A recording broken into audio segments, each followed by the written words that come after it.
for Destination Nevada and Beyond special, where we're going to be sharing some fun trips to take. It could be on a tank of gas for a day, or it could be a weekend trip. Thanks so much for joining us. I'm Kirsten Joyce. And I'm Christian Gossett. Well, as you mentioned, today we're exploring places that you can visit on a tank of gas or maybe even less. One of those places is the Cottonwood Station, located here in the beautiful historic village of Blue Diamond. And Kirsten, that over there is the restaurant. It's got a very rustic feel, and the scenery inside is just a sample of what you can find throughout the state of Nevada.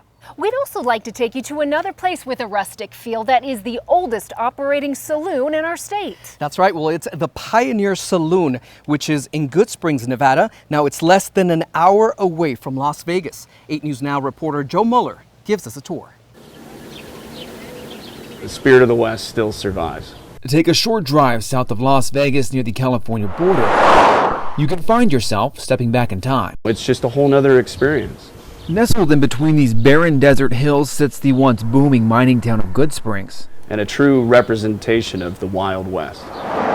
One unique place in this town keeps people coming back. The Pioneer Saloon is one of the oldest bars in Nevada. It's been here since 1913. Tom Shekels is the saloon caretaker. He says from original interior wall panels to original tables, the saloon is dripping with history. The back bar in the front piece is a set. It's built by Brunswick, just like the pool tables and bowling alleys. What's left of labels right there. It was built in the mid-1800s. Everything inside has a story of its own, including these bullet holes. 3 of them right here. This is from a card game in 1915 where one of the players was caught cheating, tried to cash out $10, and of course the dealer did the honorable thing and shot him dead. One wall shows the television attention this saloon has had. We film on average about twice a month. It's impossible to show everything. Enjoy a drink or grab some food with the family. Just walking through these western doors of this building is an experience that is hard to find. It's kind of the grandfather of almost all saloons. While the history might bring people here to Good Springs, Nevada and the Pioneer Saloon, the people who come here say it's the atmosphere that keeps them coming back. Reporting in Good Springs, Nevada, I'm Joe Mueller. Well, there is one Nevada location that's known all across the globe, and of course we're talking about Area 51. Now, you can't actually go on Area 51, but you can check out all the cool alien-themed places around it. For example, there's the Little Alien in Rachel, Nevada.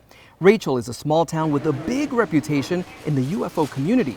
The Little Alien has been family-owned for 25 years and features all kinds of UFO decor. Traveling down the extraterrestrial highway a few miles, you end up at HICO, home of the Alien Research Center. You will know it by the giant alien out front. People come from all over the world, Ethiopia, Zimbabwe, Russia, everywhere. Whether you believe in ET or not, the locals have all kinds of fun stories about strange sightings in the sky. One spot in our state is home to the clearest skies and darkest areas of North America, making it absolutely perfect for stargazing. And of course, we are talking about the Great Basin National Park in northern Nevada. A 100-year-old steam engine powers a train out there to check it all out. One of the darkest areas, as we mentioned, in North America. It is so dark you can barely see your hand in front of your face. Once there, people use high-powered telescopes. We're talking the kind that professionals use. And night rangers from the nearby Great Basin National Park show you the skyline like never before. And Kirsten, turning west and heading towards California, you run into the town of Nipton. Now, it's 65 miles south of Las Vegas on the California side of the state line, 10 miles from the interstate. Now, the little railroad town of Nipton has wide open skies and a slower pace. It has the railroad on one side and the massive forest of Joshua trees on the other. A few years ago, it was purchased by a marijuana company that sunk some money into it. The company built several eco cabins as well as comfy teepees for visitors. They installed massive public art pieces like the sculpture made from old shopping carts, and they even did some restoration work on some of the historic structures. Now, in prehistoric Nevada, there was a big sea, and it was patrolled by one of the biggest dinosaurs of them all, the Ichthyosaur. Up next on Discover Nevada, we're going to show you where to check out one of the biggest collections of them anywhere in the world. Plus, tales of giant red-headed cannibals and hidden caves. Some of rural Nevada's most intriguing locations. Destination Nevada and Beyond. We'll be right back.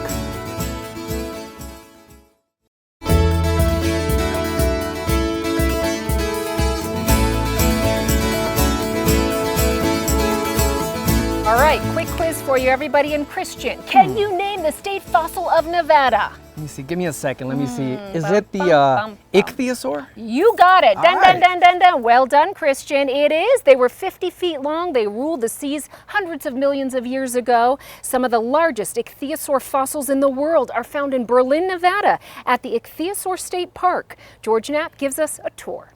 If you spot this strange sign on the side of the road, chances are you're inside the Berlin Ichthyosaur State Park, a well-preserved mining camp that also houses the world's greatest collection of ichthyosaur fossils, most of which have been left in the ground, protected by structures built over them. It's hard to grasp just how big they were until you compare a life-size likeness of one of these behemoths to, say, a burly human visitor. You wouldn't want to be swimming in the water and see one coming up to you. Definitely not. They had 36 conical-shaped teeth in each jaw. And could eat pretty much anything, I would imagine. When they saw it and swam after it, if they could catch it, they would eat it. State Park Ranger Mike Dinauer says about 10,000 people a year make the trek to Berlin to check out the undisputed heavyweight champ of the prehistoric seas. Millions of years ago, all of this was covered by water. It's possible that natural upheavals caused the Nevada ichthyosaurs to be trapped here, explaining why so many fossils were found around Berlin. These mountains are about 30 million years old, and the ichthyosaurs were actually uplifted with the mountains. It's hard to realize it's real, that it was real, that it swam in the ocean. Much closer to home, the Nevada State Museum at Lorenzi Park houses the largest collection of excavated ichthyosaur parts, cataloged inside dozens of boxes, a treasure trove for paleontologists. This is some of the original stuff that was found in This is the stuff. This is the type fossil of Shonosaurus popularis. So if anybody wants to know what it looks like, they come and look at these. Was it essentially the biggest eye around? Yes, and this is sort of a clay model. The miners who searched for ore around Berlin didn't know what these petrified vertebrae were, but found them convenient nonetheless. The miners around the Berlin area used to find these, and they'd use them for dinner plates and doorstops. One thing that isn't debatable, whether they flew or swam, 225 million years ago, the ichthyosaur had no equal. Well, the Ichthyosaur State Park is set to close for a few months for remodeling, but it is expected to reopen in the fall to showcase some of those amazing fossils. Central Nevada is filled with ancient petroglyphs. Up next, where you can find these depictions of all kinds of creatures, which includes one that looks out of this world. And we head east from Las Vegas to one of the natural wonders of the world. We're talking about the Grand Canyon.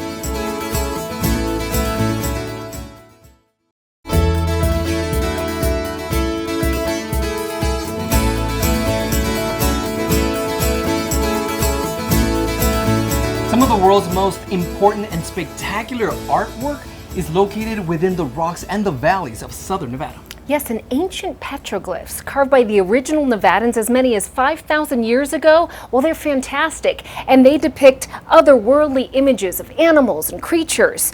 Much of it can be found in Lincoln County near Mount Irish. That includes a mysterious figure found nowhere else on Earth. George Knapp takes a jaunt into the desert to find Paranegate Man.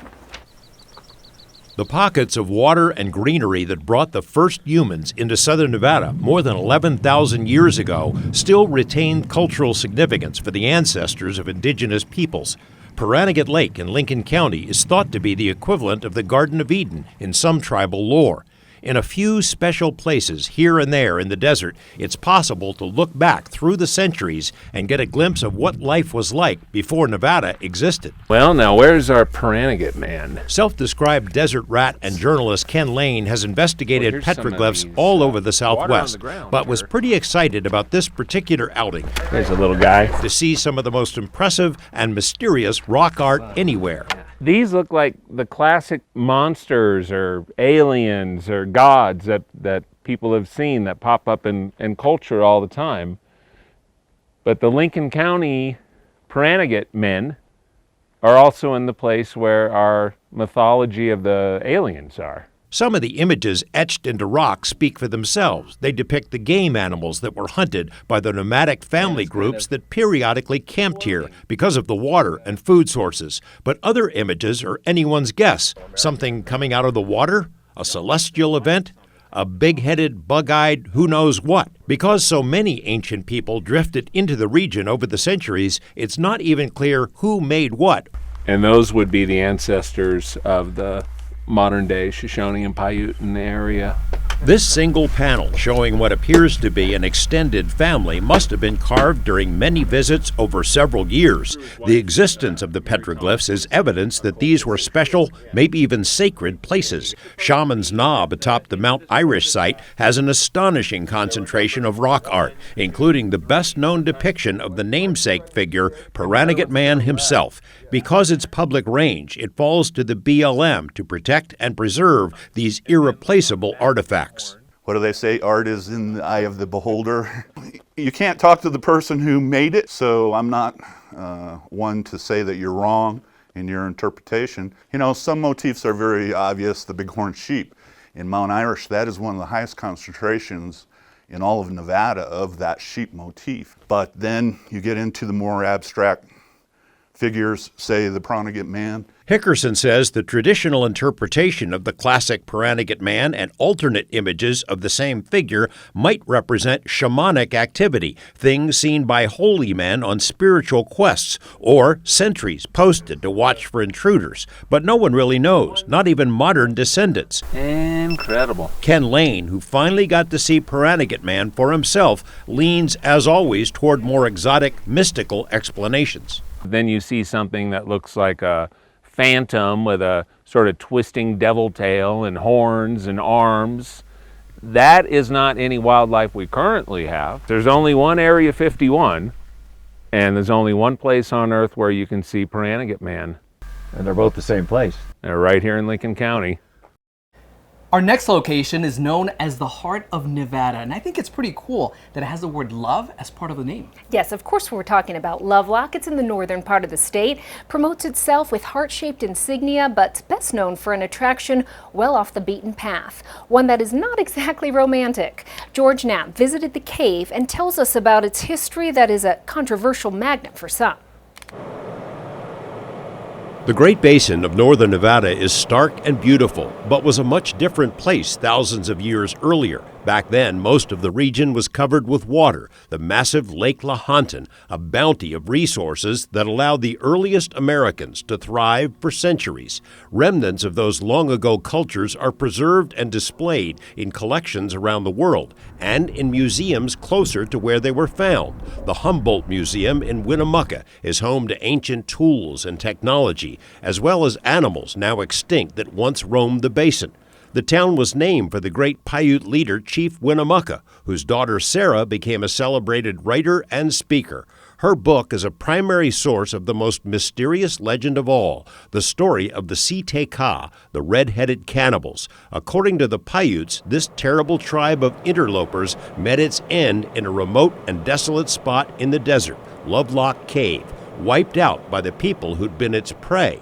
Curators at the Humboldt Museum don't like to talk about the legend, but if one travels down the road a bit, to the heart of Nevada itself, Lovelock, the locals who run the Marzin House Museum know all about the cave and the legend. Of the people who come in to the museum to see the artifacts and things that you got here, how many of them are interested in the story about the red-headed giants? All of them. Oh, at least half. Archaeologists tend to scoff at tales of giants in Nevada or anywhere else, but there is evidence and testimony to support the story about red-headed cannibals living near Lovelock Cave. They were a different culture that was here, that was probably eradicated at that time. My Indian friends tell me they were cannibals, that they set traps, and they said the best part to eat were the thighs. And because of the popularity of a few TV shows and internet sites, these two museums get visited by a lot of people who get pretty upset when they're told they can't see any mummified remains or giant skulls. So that's why the Humboldt Museum tries to put the brakes on those type of discussions. Kirsten, to the east of Nevada is another jewel of the West, the Grand Canyon. We take a trip to a natural wonder of the world next on Destination Nevada and Beyond.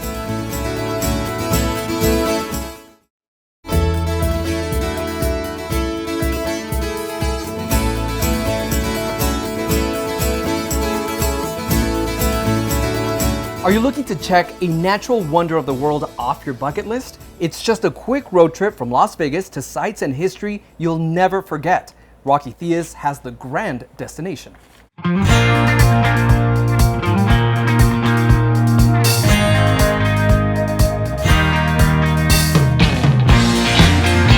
The Grand Canyon West is not just a day trip, it's also an overnight trip now, right Colin? Absolutely. We are standing here at the Hualapai Ranch where the cabins are located. People can reserve them and have an overnight stay here. Let's talk about that.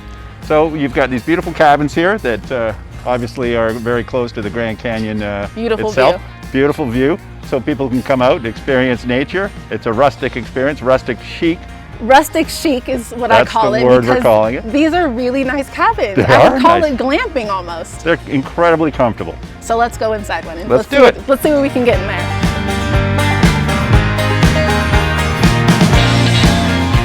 Wow. So fresh, so clean. So let's talk about the new safety protocols that we have here on this side of the ranch. Right. So once again, everybody's in masks. Nobody can enter a room until they've been completely cleaned. Okay. And that's the only time they are allowed in. Obviously everything is deep cleaned, everything is wiped down, sanitized to make sure everybody's stay is incredibly safe. So what are the amenities people can enjoy in here? Well, it's rustic chic, but not that rustic chic. So obviously we have air conditioning. That is working. That Very is important. working, you need that. Around you, you have your coffee maker, your microwave, your mini fridge, clock radio, a full bathroom. We don't have televisions, but we do have Wi-Fi. Good for the kids. Exactly. And I don't think you need a television here. It's just time to get reconnected with nature and disconnect. Exactly. So it's good to get away from the electronics, come out, experience nature. Once again, at the 7th natural wonder of the world.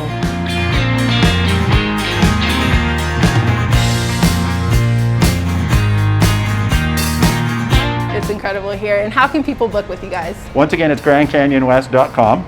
You can go online and book the cabins.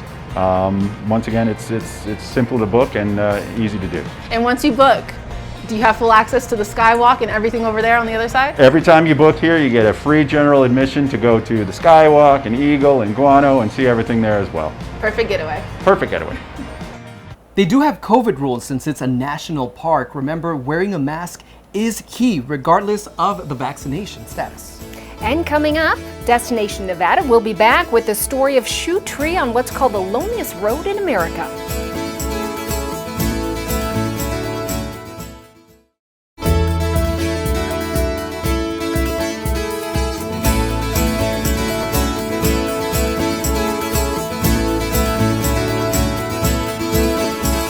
A stretch of asphalt is known as the loneliest road in America, has produced a bounty of spooky and murky lore. Listen to this. It's 287 miles between Ely and Fernley along Highway 50. One of those stops is the Shoe Tree of Middlegate. That is just southeast of the Walker River Reservation. Now, it's home to boots, sandals, stilettos, and all types of footwear. The Nevada Commission on Tourism says the tradition started following an argument between newlyweds. One tossed the other's shoe in the tree. When they kissed and made up, the other tossed their shoe too, and a tradition was born. It's so nice. Now, you're new to the area, but we wanted to tell you that wild horses roaming free is definitely an iconic symbol of the West, right? You have a chance to see them at a Northern Nevada Eco Sanctuary. Christian, it's called the Mustang Monument Eco Sanctuary. It's actually in Austin, which is in Elko County. It was created by billionaire Madeline Pickens, featuring 750 wild horses saved by Pickens from a trip to the slaughterhouse. It's spread across 2 sprawling cattle ranches encompassing more than 500,000 acres. It is a self-sustaining, first-class boutique attraction where guests have the option of staying in plush teepees. We've been inundated and mobbed with people from all over the world. China, Canada, England, Sweden. Pickens says people from all over the world are fascinated with the American West. Along with outdoor experiences, people can view and feed the wild horses at sunrise. I would love to go and do that. Yeah, it sounds awesome. Doesn't it? It's been such a pleasure out here at Cottonwood Station at Blue Diamond. We want to thank the folks for letting us film out here for a special. That's right, and thank you for watching Destination Nevada and beyond.